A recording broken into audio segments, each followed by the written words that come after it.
اتنی بڑی آپ نے دیر کر دی ہے. اچھا اس طرح نتیجہ نکلا کہ نومبر میں یہ اسکینڈل سامنے آ گیا, 2022 میں جو زمین کا فراڈ سامنے آ گیا, تو اس سے NHA اور یہ جو ٹھیکیدار کمپنیاں ہیں وہ سارے وہ بھی بدل ہو گئی, زمین کا معاملہ بھی تھوڑا درم برم ہو گیا. تو اس کے اور ملکی حالات جو ہے معاشی حالات وہ بھی خراب ہو گئے. تو بہرحال اس کے باوجود شہباز شریف پر پریشر آیا سندھ گورنمنٹ کا, پیپل پارٹی کا, کہ آپ یہ اس کا افتتاح کریں تاکہ یہ جو اسکینڈل خاص طور پہ ہوا ہے جس میں کسی طرح سے حکومت کے بڑے ملوث بتائے جا رہے ہیں, تاکہ اس پر پانی پھیرا جا سکے یا اس کو ٹھنڈا کیا جا سکے. پھر دسمبر میں انہوں نے اس کا افتتاح کر دیا, حالانکہ نہ اس وقت زمین تھی موجود تھی اور نہ ہی اس وقت کوئی جو ٹھیکیدار کمپنی تھی وہ کوئی فائنینشیل کلوز اپنا مکمل کر سکی تھی. لیکن ایسے منصوبے کی انہوں نے تختی لگا دی. اور لیکن ابھی جو تقریباً 5.5 ارب روپے 6.25 ارب روپے کا فراڈ ہے, اس میں سے نیب صرف جو ہے 2.5 ارب روپے ریکور کر سکی ہے, اور تقریباً 4 ارب روپے ابھی تک اس کا کوئی عطا پتہ نہیں کہ وہ کہاں ہے اور کون کھا گیا. بہت بہت شکریہ اختیار کھوکھر ہمارے ساتھ موجود تھے. کمرشل بریک, اس کے بعد ہم ذکر کریں گے پاکستان کی سیلری کلاس یعنی تنخواہ دار طبقہ اس وقت پاکستان کے خزانے کا سب سے بڑا حصے دار ہے, یعنی کہ سب سے زیادہ ان سے جمع کیا جاتا ہے. ٹیکسٹائل ایکسپورٹرز ہوں, کوئی بھی شعبہ ہو, اس سے زیادہ پاکستان کے تنخواہ دار طبقے پر بجلی گرتی ہے, حکومت کی بھی اور IMF کی بھی. کب تک یہ پاکستان کے تنخواہ دار طبقے کی معاشی گلا گھونٹنے کا یہ عمل جاری رہے گا, اس پر ہم بات کرتے ہیں چھوٹے سے وقفے کے بعد.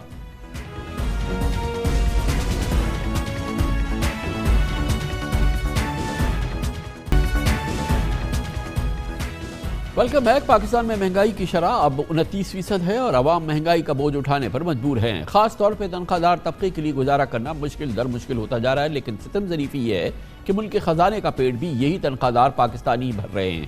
ملکی انکم ٹیکس کی مد میں بیچارے تنخواہ دار طبقے کا حصہ ایکسپورٹر سے بھی زیادہ ہے. غضب خدا کا نہ ٹیکسٹائل ایکسپورٹرز, نہ صنعتیں, نہ ریٹیلرز, نہ ہی زرعی شعبہ انکم ٹیکس کی مد میں تنخواہ دار ملازمین کے قریب بھی کوئی نہیں ہے. اور ایکسپریس ٹریبیون کی حالیہ خبر کے مطابق اس مالی سال کے 6 ماہ میں سیلریڈ کلاس نے 158 ارب روپے کا ٹیکس جمع کرایا, جو کہ ایکسپورٹرز کی جانب سے جمع کرائے گئے 46 ارب روپے کے ٹیکس سے 243% زیادہ ہے.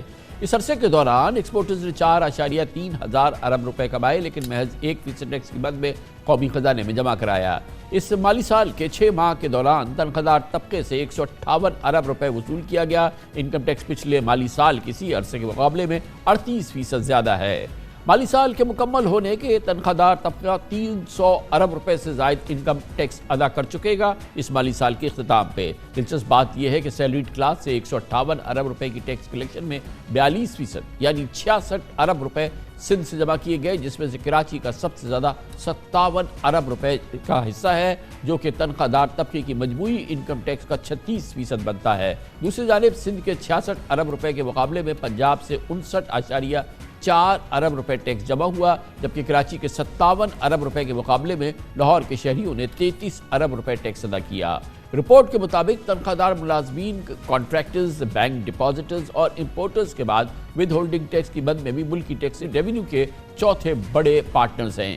ایک طرف تنخواہ دار ملازمین پر ٹیکس کا بوجھ بڑھتا جا رہا ہے, تو دوسری جانب حکومت کی نظر نہ جانے GDP کے 25% زرعی شعبے پر کیوں نہیں جاتی, نہ 22 لاکھ سے زائد دکانداروں کو ٹیکس نیٹ میں لانے کی سنجیدہ کوشش کی جاتی ہے, جبکہ اراکین پارلیمنٹ کی ٹیکس ادائیگی کی تفصیلات تو ہر ذی شعور آدمی کو شرمسار کر دے گی. دوسری جانب IMF کی برخ, IMF کا جو زور ہے وہ بھی تنخواہ دار طبقے کے لیے ہے, جن کی ایکسپورٹرز اور ریٹیلرز کی طرح ایوانوں میں نمائندگی کرنے والا کوئی نہیں. گزشتہ ماہ IMF کے ٹیکنیکل مشن کی جانب سے پاکستان پر زور دیا گیا کہ وہ تنخواہ دار اور کاروباری طبقے کے لیے ٹیکس سلیبس کی تعداد 7 سے کم کر کے 4 کر دے, اور اگر اس تجویز پر عمل ہوتا تو تنخواہ دار پاکستانیوں کے لیے مشکلات بے پناہ مزید بڑھ جاتی.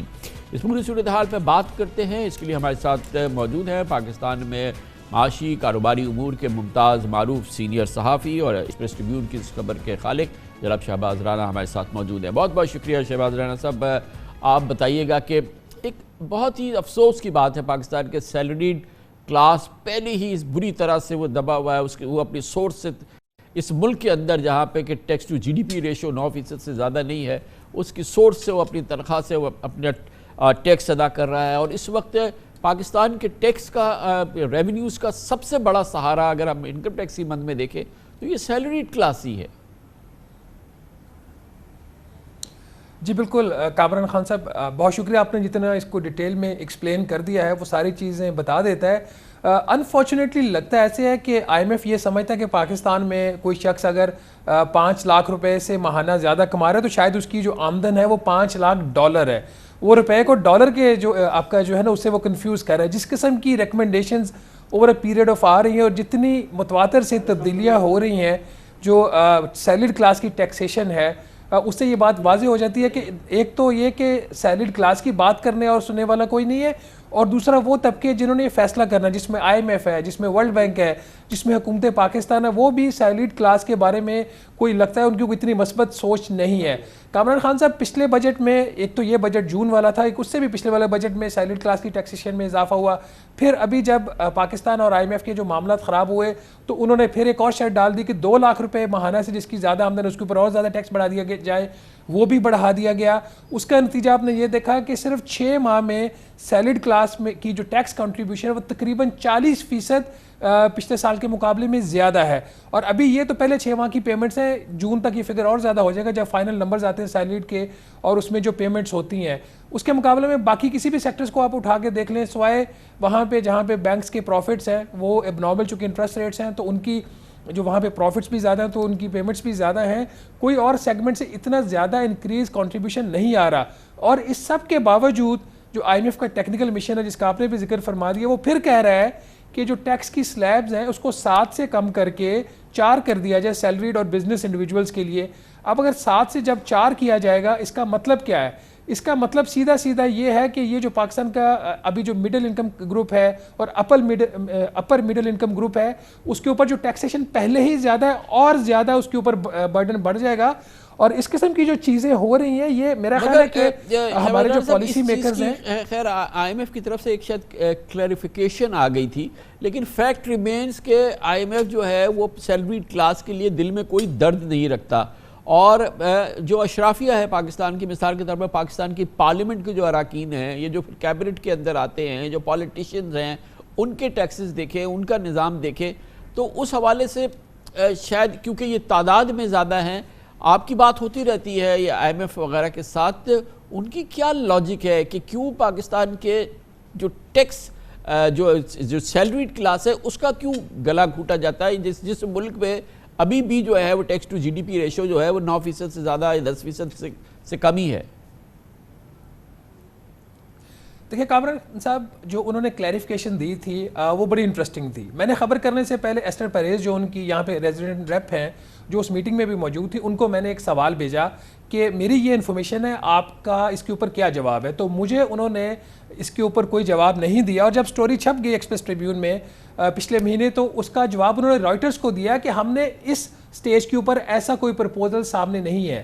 اور میری اس خبر کے اندر بھی تھا یہ جو ٹیکنیکل مشن ہے اس کی رپورٹ آئے گی اور اگلے بجٹ کے اوپر اگلا جو بجٹ ہوگا اس کی یہ رپورٹ بیس بنے گی اور اگلے بجٹ میں پھر پاکستان کے اوپر دباؤ ہوگا کہ آپ سیلریڈ کلاس کا ٹیکس بڑھائے. اور جب رائٹرز میں انہوں نے یہ سٹیٹمنٹ دی اور وہ بڑی انہوں نے ایک ٹیکنیکل سٹیٹمنٹ دی تھی کہ ایٹ دس سٹیج یہ اپروول اس قسم کا آپ کو کنسیڈر نہیں کر رہے پرپوزل.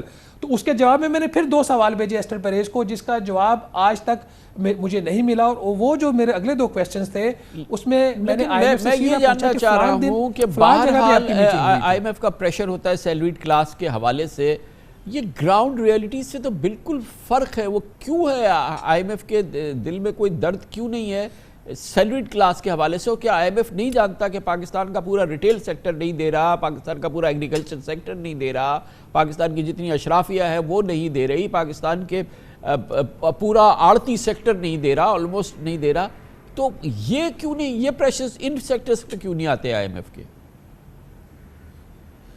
دیکھیں میری جو ان لوگوں سے بات ہوئی تھی ان کا یہ خیال تھا کہ جو کمپیریبل جو ہیں کنٹریز اور خاص طور پر جو ویسٹرن کنٹریز ہیں وہاں پہ جو سیلریڈ کلاس ہے اس کا ٹیکس برڈن زیادہ ہے کمپیئر ٹو پاکستان. مجھے یہ بات ان کی سمجھ نہیں آتی. ہم نے اس کے اوپر کاؤنٹر آرگیو بھی کیا تھا آئی ایم ایف کے ساتھ کہ جو پاکستان کے اندر جو پرچیزنگ پاور ہے اور جس طریقے سے ہمارے ہاں جو انفلیشن کا ریٹ ہے اور جو سیلریڈ کلاس ہے وہ گراس انکم کے اوپر ٹیکس پے کری، آپ کا جو بزنس ہے وہ نیٹ انکم کے اوپر ٹیکس دیتا ہے. تو آپ کی یہ والی جو آرگیومنٹ ہے یہ جسٹیفائیبل نہیں ہے. ایک چیز. دوسرا وہ یہ کہہ رہے ہیں اس کے ساتھ ہی پہلے انہوں نے یہ کہا تھا اور ان کا یہ دباؤ رہتا بھی ہے کہ جو ٹیکسیبل آپ کی جو ایگزمپشن لمٹ ہوتی ہے، اگر ابھی آپ کی ماہانہ آمدن 50,000 روپیہ ہے تو اس کے اوپر 0 ٹیکس ہے، اور 51,000 روپے آن ورڈز آپ کے اوپر ٹیکس شروع ہو جاتا ہے. تو اس کو بھی وہ کہہ رہے ہیں کہ compare to the regional countries یہ بھی زیادہ ہے، آپ 50,000 کو بھی کم کریں. مطلب ان کا لگتا یہ ہے کہ وہ جو ایک ٹیکسٹ بک ان کا ماڈل ہے وہ پاکستان کے اوپر اپلائی کرنا چاہ رہے ہیں. یہی چیز ورلڈ بینک نے بھی اپنی ایک رپورٹ میں دی تھی، جو ان کی اکتوبر کی رپورٹ آئی تھی. اس کے اوپر جب ہم نے سٹوری کی تو ورلڈ بینک نے اپنی وہ ریکمنڈیشن جو ہے وہ وڈرا کر لی تھی. میں نے اس پہ لکھا تھا کہ 50,000 روپے ماہانہ کے اوپر یہ ٹیکس لگانے جا رہے ہیں. ورلڈ بینک سے میری پھر بعد میں بات ان کا ہاں یہ ہم سے مس انڈرسٹینڈنگ ہو گئی تھی، ہم نے جو رپورٹ دی تھی پچھلی بیس کے اوپر تھی، ہم اس کو وڈرا کر رہے ہیں. اب آ جاتے ہیں اگلی چیز کے اوپر، ایگریکلچر، ریٹیل سیکٹر آپ کا، آپ کے اور بہت سارے جو سیکٹرز ہیں خاص طور پر ہول سیل جو ہے، یہ سارے یا تو بالکل ٹیکس نہیں دے رہے یا انڈر ٹیکسڈ ہے. اب ایکسپورٹرز کی اگر ایگزامپل لے لیں، ایکسپورٹرز ہر لحاظ سے سبسیڈائز ہیں. ان کی اب تو خیر وہ ان کی کچھ سبسڈیز واپس ہو گئی ہیں. ان کو بجلی کے اوپر سبسڈی ملتی تھی، گیس کے اوپر ملتی تھی. ان کو ان کا جو 1% وہ ریٹ دیتے ہیں اپنی جو ان کی ایکسپورٹ پروسیڈز ہیں، وہ پھر سستے ان کو قرضے ملتے تھے ریلیٹیو ٹرمز میں. تو وہ صرف دے رہے ہیں 46 ارب روپیہ، اور کمایا کتنا انہوں نے 4,300 ارب روپیہ. میری گراس جو سیلری کلاس کی کنٹریبیوشن مجھے نہیں پتا، کوئی ایک نمبر نہیں ہے، بٹ مجھے ٹیکس کا نمبر پتا ہے. کیا کوئی کمپیریزن بنتا ہے؟ اگر سیلری کلاس اتنی ہی رچ ہے تو کیا اس کے پاس بھی وہ ساری گاڑیاں اور پرائیویٹ جیٹ نہ ہوتے جو ایکسپورٹرز کے پاس ہیں؟ میرا خیال ہے کہ اب اس وقت جو پاکستان میں ایک چیز چل رہی ہے، ایس آئی ایف سی کو چاہیے کہ یہ جو ایک رانگ ڈسٹریبیوشن ہے ٹیکسیشن کی، جو ان ایکول برڈن ڈالا ہوا ہے، سیلری کلاس کو ہیویلی برڈنائز کیا ہوا ہے اور کچھ سیکٹرز کو چھوڑا ہوا ہے، تو ایس آئی ایف سی یہ کام کروا سکتا ہے کہ یہ والی جو چیز ہے یہ شفٹ لا سکتا ہے. اگر ایس آئی ایف سی لانا چاہے تو یہ ایک بہت ہی ضروری چیز ہے. اور کامران خان صاحب اس میں جو زیادہ امپورٹنٹ چیز یہ ہے کہ سیلریڈ کلاس کی کوئی ایسوسیشن نہیں ہے ایسا، اگر کچھ ایک آدھ ہے بھی وہ افیکٹو نہیں ہے. بجٹ جب بنتا ہے تو خاموشی سے یہ لوگ اندر بیٹھ کے سارا کام کر لیتے ہیں. آپ نے خود پارلیمنٹیرینز کا کہا کہ جو 392 پارلیمنٹیرینز تھے 2019 کی میں بات کر رہا ہوں، جو ٹیکس ڈائریکٹری لاسٹ پبلش ہوئی تھی، انہوں نے صرف تقریباً 48 کروڑ روپیہ اس سال ٹیکس دیا. 392 پارلیمنٹیرینز، تقریباً 48 کروڑ روپے کا ٹیکس. تو یہ کہاں کا انصاف ہے؟ اور اگر آپ اس سال کی ٹیکس ڈائریکٹری اٹھا کے دیکھیں، کچھ نے چند ہزار روپے میں پے کیا ہوا ہے. اس کے مقابلے میں ہم اور آپ جو لوگ ہیں، سیلری ہمیں بعد میں ملتی ہے، اس کے اوپر ٹیکس پہلے کٹ جاتا ہے، اس کے بعد ہم نے سارے خرچے کرنے ہوتے ہیں. آپ پاکستان میں ہسٹری کی ہائیسٹ انفلیشن تھی پچھلے سال مئی میں 38% کے اوپر. اس کے بعد آپ دیکھ لیں جو سینسٹیو پرائس انڈیکس ہے ایس پی آئی، جو اسینشل آئٹمز ہیں، وہ مسلسل 40% سے اوپر اس کا انفلیشن ریٹ ہے ویکلی جو ہے. تو ان حالات میں مزید ٹیکس برڈن، چاہے وہ آئی ایم ایف کی طرف سے ڈیمانڈ ہے، ورلڈ بینک نے تو اپنے وڈرا کر لیا، یا حکومت خود سوچے، اس کو بالکل بھی جو سیلریڈ کلاس ہے اس کو ایکسیپٹ نہیں کرنا چاہیے. اور اس کے جو برعکس ایس آئی ایف سی کو کام کرنا چاہیے کہ وہ ایگریکلچر کے اوپر کام کرے. اب تو ایس آئی ایف سی کے پلیٹ فارم کے اوپر تمام سٹیک ہولڈرز، کامران خان صاحب ایک پیج کے اوپر ہے نا، تمام چیف سیکرٹریز، تمام پروونشل چیف منسٹرز، تمام جو کیبنٹ ہے ایک جگہ پہ بیٹھے، تو وہاں پہ ایگریکلچر انکم کے اوپر یہ لوگ کیوں کام نہیں کرتے؟ وہاں پہ پروگریسو کیوں ٹیکسیشن نہیں کرتے؟ Same is true with the جو ٹریڈ سیکٹر ہے آپ کا. جو ریٹیلرز ہیں، ایس آئی ایف سی نے اس کا جو ان پرنسپل اپروول دیا، جو میری لاسٹ ویک کی خبر تھی کہ 5 شہروں سے انہوں نے فکس ریٹیلرز کے اوپر ٹیکس لگانے کا فیصلہ کیا ہے. وہ 5 شہروں میں کیوں ہے؟ 25-26 شہروں کی ویلیویشن تو ان کے پاس پڑی ہوئی ہیں آلریڈی ایف بی آر کی، جو پراپرٹی کی ویلیویشنز ہیں. تو ایٹ لیسٹ جن شہروں میں پراپرٹی ویلیویشنز اویلیبل ہیں وہاں پہ بیس ہے، کیونکہ وہی فارمولا یوز ہو رہا ہے ان 5 شہروں میں بھی. تو اس کو تو جنوری سے امپلیمنٹ کیا جا سکتا تھا، اس میں تاخیر کیوں ہو رہی ہے؟ تو جب ادھر سے آپ کی کنٹریبیوشنز بڑھ جائیں گی تو ادھر سے پھر کام جو ہے، جو بوجھ ہے سیلری کلاس ہے، وہ کم ہو جائے گا. تھینک یو سو مچ، بہت بہت شکریہ. شہباز رانا صاحب ہمارے ساتھ تھے. کمرشل بریک، اس دوران نیوز ہیڈ لائنز دیکھیں، جس کے بعد ہم اپنے پروگرام کے باقی حصے کے ساتھ واپس آئیں گے.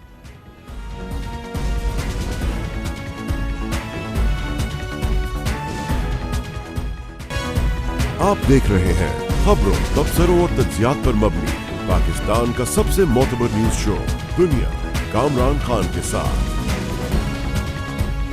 سپریم کورٹ آف پاکستان نے آج آرٹیکل 62(1)(f) کے تحت سیاستدانوں کی تاحیات نااہلی ختم کر دی. چیف جسٹس قاضی فائز عیسیٰ کی سربراہی میں 7 رکنی لارجر بینچ نے تاحیات نااہلی سے متعلق کیس پر محفوظ فیصلہ سنا دیا، اور اپریل 2018 میں سابق چیف جسٹس ثاقب نثار کی سربراہی میں 5 رکنی بینچ کے فیصلے کو کالعدم قرار دیا. فیصلہ سنائے جانے کی عدالتی کارروائی آج براہ راست ٹی وی پہ دکھائی گئی. 6-1 کے تناسب سے فیصلے میں چیف جسٹس قاضی فائز عیسیٰ سمیت جسٹس منصور علی شاہ، جسٹس امین الدین خان، جسٹس جمال مندوخیل جسٹس محمد علی بظہر جسٹس مسرت ہلالی نے تاحیات نااہلی ختم کرنے کے فیصلے سے اتفاق کیا، جبکہ جسٹس یحییٰ آفریدی نے اکثریتی فیصلے سے اختلاف کیا۔ اس فیصلے کے بعد سابق وزیر اعظم نواز شریف کی سیاست سے تاحیات نااہلی ختم ہو گئی ہے۔ 21 اکتوبر کو وطن واپسی سے آج تک نواز شریف صاحب کو صرف 2.5 ماہ لگے اور اس دوران سپریم کورٹ اور اسلام آباد ہائی کورٹ سے ان کی تمام سزائیں ختم ہو گئیں۔ ایون فیلڈ اور العزیزیہ ریفرنس پہ سزاؤں کے خلاف نواز شریف کی اپیلوں کی صرف 2 دن سماعت ہوئی اور تاحیات نااہلی کے خلاف کیس کی بھی سپریم کورٹ پہ صرف 3 سماعتیں ہوئیں اور خوش قسمتی سے دونوں عدالتوں سے میاں صاحب کو بہت اچھی خبریں ملی۔ اب نواز شریف کے لیے الیکشن اور اقتدار میں واپسی کے راستے کھل چکے ہیں۔ اب ان کی چوتھی بار وزیر اعظم بننے کے لیے بظاہر کوئی قانونی رکاوٹ نہیں، جبکہ آج کے سپریم کورٹ کے فیصلے کے بعد آئی پی پی کے سربراہ جناب جہانگیر خان ترین بھی الیکشن اور حکمرانی کے لیے اہل ہو گئے ہیں۔ اتفاق کی بات ہے کہ اس وقت صرف سابق وزیر اعظم عمران خان وہ واحد پارٹی قائد ہیں جو توشہ کیس میں الیکشن کمیشن اور ٹرائل کورٹ سے 5 سال کے لیے نااہل ہوئے ہیں۔ اسلام آباد ہائی کورٹ نے توشہ کیس میں ان کی سزا معطل کر دی ہے، لیکن نااہلی برقرار رکھی ہے۔ پچھلے ہفتے پیپلز پارٹی کے چیئرمین بلاول بھٹو نے عمران خان یا نواز شریف کا نام لیے بغیر کہا تھا کہ یا تو دونوں سابق وزرائے اعظم نااہل ہوں گے یا دونوں اہل ہوں گے۔ بلاول کا کہنا تھا ایسا نہیں ہو سکتا کہ عدالت کسی ایک کو اہل قرار دے دے۔ اس موضوع میں بات کریں گے اور اس کے لیے ہمیں جوائن کر رہی ہیں محترمہ منیزہ جہانگیر جو شریک چیئرپرسن ہیں HRCP human rights commission of Pakistan کی، اور اس کے علاوہ اپنا ایک شو بھی ہوسٹ کرتی ہیں، نیوز اینالسٹ بھی ہیں۔ بہت بہت شکریہ منیزہ جہانگیر صاحبہ۔ یہ بتائیے گا کہ ایک بڑی غلطی جو عدالتی غلطی یا قانونی یا انصاف کی غلطی تھی وہ آج فکس ہو گئی۔ جناب نواز شریف ایک بار پھر سیاست میں اہل ہو گئے، ان کے لیے اقتدار اور سیاست کے اور دروازے کھل گئے ہیں، مگر اسی دوران ہم دیکھ رہے ہیں کہ ایک سابق وزیر اعظم جو ہیں وہ نااہل ہیں، اور ابھی ہم نے آپ نے سنا کہ بلاول بھٹو کہہ رہے تھے کہ یہ بھی ایک عجیب سی بات ہوگی کہ اب ایک سیاستدان یا ایک سابق وزیر اعظم اہل ہو گئے تو دوسرے نااہل ہو گئے۔ یہ ایک ماحول جو ہے اس کی اوورآل آپ اس کو کیسے دیکھتی ہیں؟ دیکھیے کامران صاحب، جو آج میں نے آرڈر پڑھا ہے، جو میجورٹی ججمنٹ ہے سپریم کورٹ کی، اس کے اندر تو یہ واضح طور پہ لکھا ہوا ہے کہ 62(1)(f) جو ہے وہ صرف ایک گائیڈ لائن کے طور پہ اس کو دیکھنا چاہیے، اور وہ 62(1)(f) اور باقی جو شکیں ہیں اس کو بھی اس طریقے سے ہی دیکھنا چاہیے۔ اور انہوں نے اس بات کو واضح کیا ہے کہ جو بنیادی انسانی حقوق ہیں جو ووٹ دینے کے ہیں اور الیکشن لڑنے کے ہیں، وہ جو ہے وہ 62(1)(f) جو صادق اور امین شک ہے اس سے پیراماؤنٹ ہے، یعنی کہ my fundamental rights are at the heart of the constitution, کہ آئین کا جو روح ہے وہ بنیادی انسانی حقوق کے ارد گرد گھومتی ہے، اور جو 62(1)(f) ہے وہ بنیادی انسانی حقوق کی ایک طریقے سے جب نفی کرتا ہے، تو جو بنیادی انسانی حقوق ہیں، فنڈامنٹل رائٹس کہ میں ووٹ دے سکتی ہوں یا میں الیکشن میں کھڑی ہو سکتی ہوں، تو وہ بھاری ہو جاتا ہے 62(1)(f) پہ۔ تو یہی جو آرگیومنٹ ہے آج سے نہیں، بلکہ میں اپنی والدہ کو آج یاد کرتی ہوں، عاصمہ جہانگیر صاحبہ، جنہوں نے یہ آرگیومنٹ ثاقب نثار صاحب کی کورٹ کے سامنے رکھی تھی، اور ان کی جو آخری انہوں نے جو اپنی ہیئرنگ کی تھی اس کے اندر وہ ایک پی ٹی آئی کے ہی ایم این اے کو ریپرزینٹ کر رہی تھیں جو ڈسکوالیفائی ہوئے تھے 62(1)(f) کی زد میں آ کے۔ تو انہوں نے یہی کہا تھا ثاقب نثار صاحب کو کہ جی جو فنڈامنٹل رائٹس ہیں وہ پیراماؤنٹ ہوتے ہیں، بنیادی انسانی حقوق جو ہے وہ آپ سلب نہیں کر سکتے بیسڈ آن another شک ان دا کانسٹیٹیوشن۔ تو یہ جو بات ہے وہ آج مور اور لیس جو میں نے آرڈر پڑھا ہے اس کے اندر، ظاہر ہے وکیل زیادہ بہتر اس کو کر سکیں گے، مگر مور اور لیس جو مجھے بات سمجھ میں آئی ہے وہ یہی لکھا ہوا ہے، اور یہی جو چیز ہے اسی کے تحت جو ہے بیسک پرنسپلز جو آپ کے بنیادی انسانی حقوق کے ہیں، چاہے وہ آئین کے ہوں چاہے وہ لاء کے ہوں، اس کو تو ماننے پڑیں گے۔ آپ کیا یہ کہہ رہی ہیں کہ عمران خان پہ بھی یہ اپلائی کرے گا؟ عمران خان صاحب کے وکیلوں سے ہمیں یہ ضرور پوچھنا چاہیے کہ کیا وہ اپلائی کریں گے، چونکہ 62(1)(f) میں ان کی ڈسکوالیفیکیشن نہیں ہوئی ہے، ان کی ایک اور شک کے تحت ہوئی ہے، مگر اس ججمنٹ کو بیسس بنا کے ضرور عمران خان صاحب کے کیس کو بھی دیکھا جا سکتا ہے۔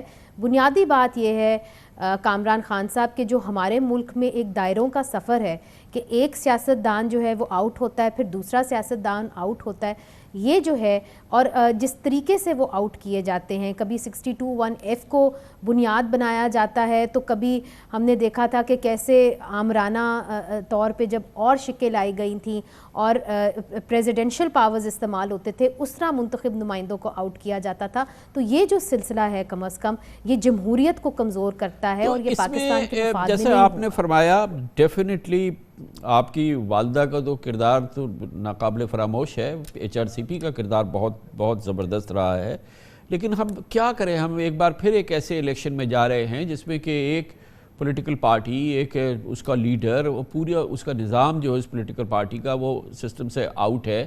اور ہمارے سیاستدانوں کی کتنی ذمہ داری ہے. اب نواز شریف صاحب آج ان کے ساتھ جو رانگ ہوا وہ فکس ہو گیا، لیکن وہ ایک ایسے الیکشن میں جا رہے ہیں جس کو وہ اچھی طرح سے دیکھ رہے ہیں کہ HRCP اس کو ریجیکٹ کر چکی ہے، پاکستان بار کاؤنسل ریجیکٹ کر چکی ہے، سپریم کورٹ بار اس کو ریجیکٹ کر چکی ہے. پھر آپ کو کون سا پاکستانی باشعور پاکستانی ہے جو اس کی کریڈیبلٹی کو اون کرتا ہو؟ مگر نواز شریف صاحب یا بلاول صاحب یا زرداری صاحب اس کے بارے میں کوئی حرف نہیں بول رہے ہیں. یہ ماحول آپ کو کیسا لگتا ہے؟ کامران صاحب، اس کے پر پہلے تو شکریہ، آپ نے میری والدہ کے بارے میں اچھے الفاظ میں ان کو یاد کیا.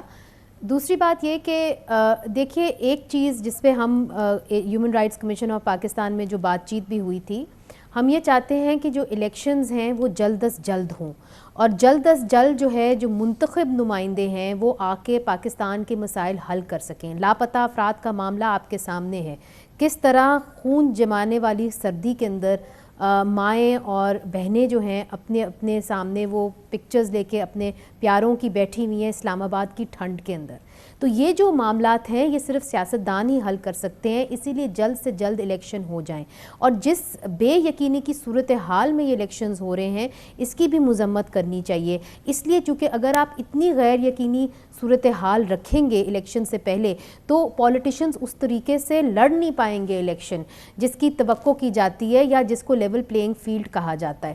تو یہ انسرٹنٹی ختم ہونی چاہیے اور یہ کیئر ٹیکر گورنمنٹ کو کرنی چاہیے، یہ الیکشن کمیشن آف پاکستان کو کرنی چاہیے. یہ کام سپریم کورٹ کا نہیں تھا، یہ کام کیئر ٹیکر گورنمنٹ کا تھا، یہ کام جو تھا یہ الیکشن کمیشن کا تھا. مرکزی کردار نواز شریف صاحب کو ادا کرنا چاہیے. دیکھیں اب وہ بہت عرصہ ہو گیا، وہ اب آئین کی سپریمیسی کی بات نہیں کرتے، سویلین سپریمیسی کی بات نہیں کرتے، ووٹ کو عزت دو کی بات نہیں کرتے. اب وہ اس ایک ایسے الیکشن میں جس کے بارے میں بتایا جا رہا ہے کہ عام تاثر ہے، ایک عام گفتگو ہے کہ وہ یہ اس حکومت کے ذریعے اس الیکشن کے ذریعے وہ نئے لاڈلے ہیں وہ اقتدار میں لائے جائیں گے. تو یہ پھر ہمارے سیاستدانی جب اس قسم کا کردار ادا کریں گے تو حالات کیسے سدھریں گے؟ دیکھیے کامران صاحب، آپ ٹھیک کہتے ہیں کہ سیاستدانوں کو بھی اپنے آپ کو سدھارنا چاہیے، مگر اس وقت وہ کنٹیسٹنٹ ہیں، وہ ایک پاور پوزیشن میں نہیں ہیں، وہ فیصلہ کرنے والی پوزیشن میں اس وقت نہیں ہیں. ہاں وہ ڈیمانڈ ضرور کر سکتے ہیں کہ جو میرے ساتھ ہوا وہ میرے دشمن کے ساتھ نہ کیا جائے، جو میرے ساتھ ہوا اس طرح آپ کسی اور کے ساتھ نہ کریں، آپ لیول پلینگ فیلڈ کریں. ان میں وہ سوجھ بوجھ ہونی چاہیے، وہ سیاسی آپ سمجھ لیں ایک ایکیومن ہونا چاہیے، جس طرح بے نظیر صاحبہ میں ضرور تھا کہ وہ سارے سیاستدانوں کو اکٹھا کر کے ان کو ساتھ لے سکتی تھی. We are missing that factor, وہ اس وقت نہیں ہے. مگر at the same time election کو فری اینڈ فیئر کرانا نواز شریف صاحب کا کام نہیں ہے. الیکشن کو فری اینڈ فیئر کرانا اس وقت کی جو نگراں حکومت ہے اس کا کام ہے. الیکشن کو فری اینڈ فیئر کرانا اس وقت کی الیکشن کمیشن کا کام ہے. جس طرح میں ہوں، میں ایک ووٹر ہوں، مجھے حق بنتا ہے کہ میں اپنے کسی پسندیدہ سیاستدان کو ووٹ کروں اور اس کو مائنس نہیں کر دینا چاہیے الیکٹرل فیلڈ سے پہلے سے ہی اس کے خلاف منفی فیصلہ کر کے. اور دوسرا یہ ہے کہ آپ اس کو اجازت تو دیں کہ آپ لیول پلینگ فیلڈ کے اندر آ کے آپ اس کو منتخب تو ہونے دیں اور اس کو وہ فیصلے کرنے دیں، چاہے وہ صحیح ہو وہ غلط ہو، وہ میرا کام ہے، ووٹر کا کام ہے اس کو آؤٹ کرنا، کسی اور ادارے کا نہیں ہے. بڑی نوازش، بہت بہت شکریہ. محترمہ منیزہ جہانگیر ہمارے ساتھ موجود تھی، شریک chairperson human rights commission of Pakistan. Commercial break, اس کے بعد ذکر کریں گے نگراں حکومتیں جاری و ساری ہیں مگر نگراں حکومتوں کی کارکردگی بہت اچھی رہی. یہ ایک الگ بات ہے کہ پنجاب اور KP کی نگراں حکومت 1 سال ہو گئی ہے اور جو وفاقی نگران حکومت ہے الیکشن تک وہ 6 ماہ کی ہو جائے گی. اس معاملے پر اور نگران حکومتوں کی کارکردگی پر اور اس ایشو پہ ہم بات کریں گے ایک چھوٹے سے وقفے کے بعد.